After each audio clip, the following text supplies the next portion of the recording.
drago mi je što sam sa vama danas. Ovo je već druga parada u Črnogori i došao sam da vam se pridružim na ovom radosnom događaju. Mondta a holland nagykövet Lorenz Stokvis a podgoricai meleg felvonulás után. Több mint 200-an sétáltak végig Podgorica utcáin, hirdetve az egyenjogúságot. A résztvevőknek a nemzetiségi és emberi jogok minisztere Saud Numanović azt mondta, mindenkit egyforma jogok illetnek meg, és mindenki számára biztosítják a gyülekezés szabadságát.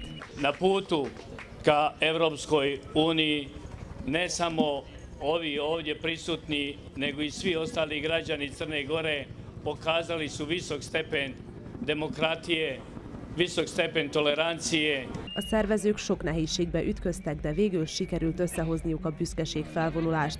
Hozzátették, nem állnak meg, jövőre is megszervezik a Pride-ot, amire még többen eljönnek.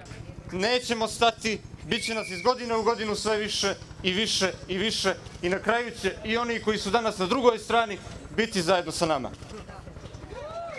A rendőröknek azonban sok gondjuk akadt az ellenzőkkel. Már a felvonulás elején összecsaptak, a biztonságiak könnygázt és gumipotot használtak a megfékezésükre, a tiltakozók pedig petárdákkal és kövekkel dobálták meg őket.